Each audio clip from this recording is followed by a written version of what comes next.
ఒకప్పుడు ఆ ఉప ముఖ్యమంత్రి నిత్యం వార్తల్లో ఉండేవారు. టీడీపీ జనసేన అధినేతల్ని టార్గెట్ చేసి సీఎం జగన్ జపం చేసేవారు. కానీ ఇప్పుడు ఆయన గొంతు మోగబోయింది. సొంత పార్టీలో వర్గ విభేదాలతో పార్టీ నాయకత్వం ఆ నేతను ఈ ఎన్నికల్లో పక్కన పెట్టింది. ఆయన కూతురుకు టికెట్ ఇచ్చింది. ఇంతకీ ఎవరా ఉప ముఖ్యమంత్రి? ఏ నియోజకవర్గం? ప్రస్తుత ఎన్నికల్లో టికెట్ ఇవ్వకపోవడానికి కారణమేంటి? Was the story?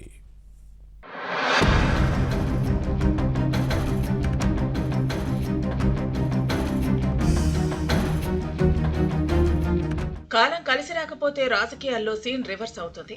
ఇప్పుడు చిత్తూరు జిల్లా గంగాధర నెల్లూరు నియోజకవర్గంలో ఉప ముఖ్యమంత్రి నారాయణస్వామికి ఇదే పరిస్థితి ఎదురైంది. 2019 ఎన్నికల్లో వైసీపీ అధికారంలోకి వచ్చినప్పటి నుంచి నిన్న మొన్నటి వరకు ఆయన నిత్యం వార్తల్లోకి ఎక్కి పతాక శీర్షికల్లో నిలుస్తూ వచ్చారు. కానీ ఇప్పుడు ఆ పరిస్థితి లేదు. ఈ ఎన్నికల్లో ఫ్యాన్ పార్టీ నాయకత్వం నారాయణస్వామిని పక్కన పెట్టి కూతురు కృపాలక్ష్మికి టికెట్ ఇచ్చింది. దీంతో ఈ నేత నోరు మోగపోయినట్టు అయింది. గతంలో మాదిరిగా టీడీపీ నేత చంద్రబాబు పైన నోరు పారేసుకోవటం లేదు. సీఎం జగన్ కేబినెట్ లో చేరిన తర్వాత ముందుగా రెడ్డి సామాజిక వర్గ నేతలపై నోరు విప్పలేదు. కేబినెట్ పునర్వ్యవస్థీకరణలో కూడా ఆయన కొనసాగించారు సీఎం జగన్. ఇక ఆ తర్వాత నుంచి గంగాధర నెల్లూరు నియోజకవర్గంలోని రెడ్డి సామాజిక వర్గ నేతలను టార్గెట్ చేస్తూ వచ్చారు.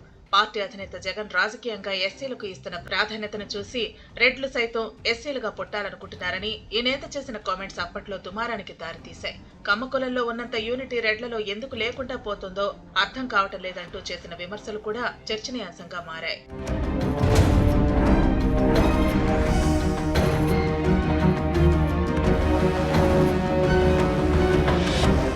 సీఎం జగన్ వీరుడు సూర్యుడు అంటూ పొగిడారు. తన చర్మాన్ని ఒలిచి జగన్ కు చెప్పులు కుట్టించి రుణం తీర్చుకుంటానంటూ జపం చేసి విధేయతను చాటుకున్న సందర్భాలు ఉన్నాయి. అదే సమయంలో చంద్రబాబు నాయుడు పవన్ కళ్యాణ్ తిట్టందే ఆ రాత్రికి నిద్ర పట్టదు అన్న రీతిలో వ్యవహరించారు.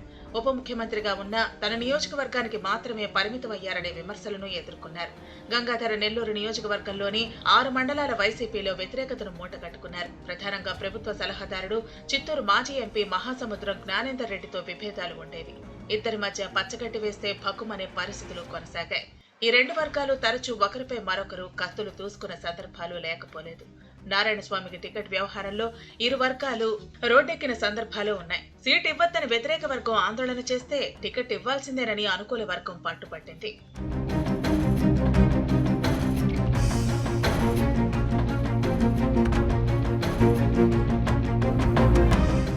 ఇక గతంలో చేపట్టిన గడప గడపకు మన ప్రభుత్వం కార్యక్రమంలో కూడా నారాయణస్వామిని ప్రజలు నిలదీసిన సందర్భాలు ఉన్నాయి. తన దగ్గర పియ్యాలుగా పనిచేసిన మేనల్లులను తొలగించడంతో వారు వ్యతిరేకంగా మారారు. ఎన్నికల్లో పోటీకి సిద్ధమంటూ ఎదురు తిరిగారు. ఇలా సొంత ఇంట పోరు మొదలవటంతో ఒక్కపోత తప్పలేదు. ఇలాంటి పరిస్థితుల్లో వైసీపీ అభ్యర్థులు తొలి జాబితాలో నారాయణస్వామిని చిత్తూరు పార్లమెంటుకు, చిత్తూరు ఎంపీ రెడ్డప్పను గంగాధర నెల్లూరు అసెంబ్లీ సీటుకు బదిలీ చేశారు. కానీ పార్టీ పెద్దల నిర్ణయంపై నారాయణస్వామి వర్గం నిరసన వ్యక్తం చేసింది. దీంతో ఈ ఇద్దరు నేతలకు వారి పూర్వస్థానాలను కేటాయించింది. నారాయణస్వామి ఓడిస్తామని వ్యతిరేక వర్గం వార్నింగ్ ఇస్తే అనుకూల వర్గం గెలిపించుకుంటామని చెప్పింది. ఇరు వర్గాల పరస్పర విమర్శలతో అధిష్టానం నారాయణస్వామిని పక్కన పెట్టి ఈ నేత కూతురు కృపాలక్ష్మిని గంగాధర నెల్లూరు అసెంబ్లీ నియోజకవర్గ అభ్యర్థిగా ప్రకటించింది. దీంతో రెండు వర్గాలను సంతృప్తి పరిచే ప్రయత్నం చేసింది.